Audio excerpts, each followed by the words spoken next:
Hello everyone, AmyR here with Prairie Paper and Ink, and finally got some time to sit down and actually make something. The last week or so I've been just dealing with so many other things, so I decided I wanted to just sit and color to start off with. So I pulled out one of these pre-printed watercolor prints. These are from Simon Says Stamp. This is Susie's Mothers and Flowers paintable prints, and I specifically chose this one because I planned on cutting it out, which I used to never do, and then I started seeing other designers do that, and I was like, I really like that, just that little bit of thinking out of the box. So all of these are A2 sized. They are printed onto the smooth side of distress watercolor paper. So I decided to use my distress inks to watercolor these in. You can use pretty much whatever you want. I've even seen people use Copics on these, which I haven't tried yet. I don't know. That to me just seems completely almost backwards to use Copics on this type of paper, but people have done it. So I still went with the distress inks. I pulled out some colors I wouldn't normally reach for, especially for the greens. Usually I like, the Twisted Citron, the really bright greens. But I was like, you know what, how about try a little something different, see what you think about it. So for the greens, I was mixing Shabby Shutters, crushed olive, and peeled paint. And I was going in and I started with my lightest color, and then I added a little bit of the darker, and then added the darkest. And then on my second layer, after it had dried a bit, I did the same thing, but when I got to the darkest layer, which was the peeled paint, I was basically kind of dotting the color on at this point. I kind of thought, I was like, I wonder if what kind of look I would get. And I was really liking that, how it was kind of giving it that mottled, little bit of a textured look. So I decided to do the same thing with the petals. So I had made sure the flower centers were dry, and then I'm going in the petals and I'm using spun sugar, worn lipstick, and picked raspberry, which is a combo I like to use a lot. Picked raspberry is one of my favorites. I'm mixing it with the spun sugar, and the worn lipstick is just is so pretty. So I went in with the lightest again, which was the spun sugar, and I had added a little bit of the worn lipstick. And then when I go in to do my second layer, this is where I'm kind of doing the same thing. I'm adding the spun sugar and the worn lipstick, and then I mixed the worn lipstick and the picked raspberry, and I'm kind of dotting it on as well. Just really easy, nothing too difficult. It just kind of, again, gives it a little bit of texture without, and plus it's just simple. Like, I'm trying not to overthink it too much, just getting the color added in and just doing a few petals at a time. So once I've done all of this and let it completely dry, I am just getting my paintbrush wet with clean water and then tapping it against my finger and letting it dot all over, because of course distress inks are reactive with water, which is kind of the funnest part really about distress inks. It's just fun to see how it works like that. So I was pretty heavy-handed with this. I splattered all over the image, let it sit for about 30 seconds or so, and then press my paper towel against the image, and then I get more of that like dotted fun distress look. And then I did it again and added even more water, because I could do this all day. It's always fun to see how it kind of reacts. So tap that paintbrush against my finger, let it sit for roughly 30 seconds or so, press my paper towel against it, and then let it completely dry again. And then I got out my Copic Opaque White, which is a very, very opaque acrylic type of paint.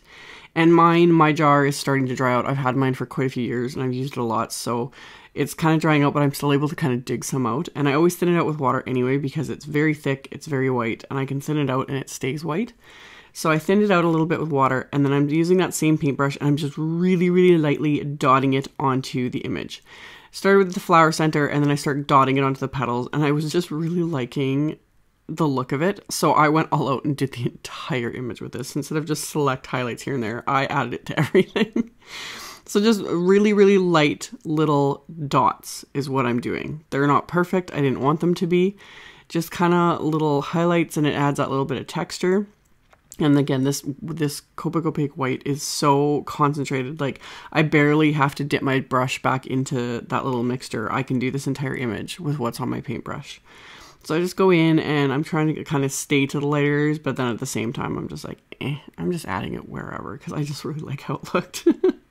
So once I did that, I let that completely dry, which it dries fairly quickly. And then I got out my detail cutting scissors, and I'm going to cut this all out. It didn't really take too long at all. I cut it out and left a little bit of a border around the edge. I kind of like the look of that. So I trimmed it all out, just going along with my scissors, and usually more moving the paper than my scissors to get a good clean cut and an outline. And then once I go around and get the outside edges all cut out, I need to cut out the inside. So that's when I get out my craft knife. I did a video with the previous release of the prints and showed how I'd use my craft knife, and I'd said I barely reach for my craft knife. It amazes me what some people can do, you know, detail cutting and all that sort of thing. I am lucky if I can cut in a straight line with this. So that's another reason why I chose this image, because I was like, okay, I can handle the inside of this. It's not too much work to use my craft knife with.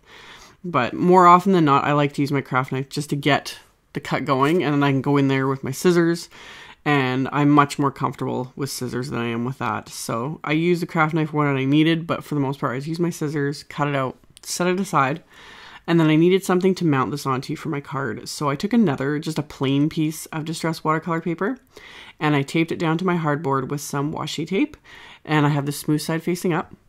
And then I got it wet with just clean water. And then I'm picking up more distress inks and just blotting those onto the background with the same brush. And I was using Ranger brushes for this.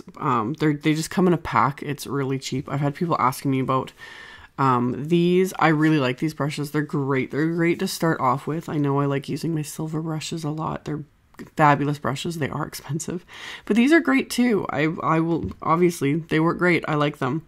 So I highly recommend them. They're great to start off with. Plus they're just nice for washes and things like this. So I used my go-to tumble glass and broken china for the background. And then I added a bit of picked raspberry and then some of the shabby shutters and crushed olive. And I had blotted it all on there, added a little bit of water. I let it air dry a little bit, and then impatience took over and I heat set it. So just to create just a really soft kind of mottled background here. It's something I don't do a whole lot, is like watercolor washes. That's a fun thing to kind of experiment with and learn with. I need to do more of them. So when it was all dry, I die cut it with the largest of the stitched rectangle dies from Simon Says Stamp. And then I applied foam tape to the back of these flowers here. So just ripped off some pieces, trimmed down a few pieces so that I've got some foam tape on the backs of these. And I just left the stems. I wasn't too worried about them since I had foam tape on like the top and the bottom. And then I'm going to press this onto my background. And then for the sentiment for this card, I pulled out the new Simon Says Stamp Best Mom Ever stamp set. And I grabbed a piece of vellum and treated it with my anti-static powder tool first. And then I'm stamping the sentiment with Simon Says clear embossing ink. And then I'm using the Hero Arts white embossing powder. And then I'm going to heat that with my heat tool, which does not take very long. Embossing powder melts really quickly on vellum. You just want to keep your heat tool moving. Don't overheat it because vellum will like warp and crack and then burn if you overheat it. As will any cardstock, but vellum goes faster. Just FYI. So once it was melted, I used my paper trimmer to trim that down into a strip and then put that over the card front here. And then I'm just going to wrap this around, trying to make sure it's straight. And then I'm going to tape that into place with just some Scotch tape. So press that down, make sure it's folded over completely, and then I can tape that into place. And then I'm going to go on and do my card base, which is some Simon Says Stamp cotton candy cardstock that I'd already cut in half. So it's 4 1/4 by 11 inches. So I score it at 5 1/2 with my Teflon bone folder. So it'll be a top folding A2 size card. So 4 1/4 by 5 1/2 inches. And I wanted to stamp my sentiment on the inside before I adhere the outside. So it's another sentiment from that same Best Mom Ever set. So I use my anti-static powder tool again. And then I'm stamping the sentiment with the clear embossing ink, using the Hero Arts white embossing powder, and then heating that up with my heat tool. So get that completely melted, and it just kind of kept it consistent from the front to the inside, even though sometimes I'll stamp the sentiment in black just because I don't want to heat emboss again. It just depends on my mood. but I just thought that would look nice because I'm kind of keeping this soft colors and, you know, pretty and all that kind of stuff. So once that was done, I can adhere the card front. I used foam tape for that to pop it up. And then I pulled out, I didn't think at first that these would match, but then I was looking at them and I'm like, no, they're kind of similar colors to what I used on the background. So these are the Simon Says Stamp Vintage Chic Sequins. So I just started pulling those out and kind of sprinkling them rather liberally on my background here. And then I'm going to adhere them into place with my Ranger Multimedia Matte Adhesive and my Crystal Katana. Just pick them up with that, put a little dab of adhesive down, press them into place. So once I've got all of my sequins adhered, while I was making this, I was like, oh, I should do a coordinating envelope because I just showed, you know, I got those envelopes in the haul. I have that new Simon Says Sending Flowers stamp set. It's like, I've got everything sitting here. Why not, you know, get it all done at once? So I pulled out one of the dull pink envelopes because I thought that would kind of go with the darker pink I used on the flowers. And then, yeah, this Sending Flowers stamp set is so fun. So I pulled out my mini Misty to make sure I've got everything kind of lined up and stamp it all at once, just to save me the time. And I used my little grid transparency. You can print these off. If you have I think you need a laser printer, or you can get it printed off, you know, at a Kinko's, etc. And I will have a link to them. You can also order them from Simon Says Stamp. I love that for lining things up. So I use the transparency to line up the frame and the lines and this, I think it's Sending Love To. Is that the stamp I chose? Happy Mail For. There's 3 different options in that set. But got those all lined up in my mini Misty, and then I used my anti-static powder tool on the envelope and then stamped everything with the clear ink, and I'm going to heat emboss it with the white. You could stamp it with white pigment ink and let it just like air dry or heat set it, you know, that would work too, but I like the look of the embossing too on the envelope. It just gives it that little extra something. So melted that with my heat tool, and really once you've got that all lined up in your mini Misty, you go on and do, you know, all your envelopes. Do a ton just to, you know, get it all out of the way, have them set aside. I'm just, as usual, flying by the seat of my pants and don't have time to really think ahead, so I just did it the once.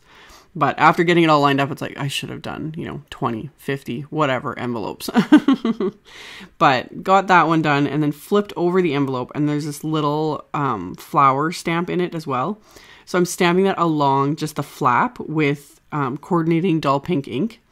And then I'm lining up the centers, which I love again because they're all on one stamp. And I'm just going to ink these up with some white pigment ink and stamp that. And that finishes off the envelope. It just gives it a little something. So that finished off my card and matching envelope today. So I will have links below the video to my blog post with links to all of the supplies used, pictures, all that stuff is in my blog, which will be linked directly below the video. So check that out if you are interested. Thank you all so much for watching, subscribing, thumbs upping, and commenting on my videos. I really appreciate it, and I will see you all very soon in the next one. Bye.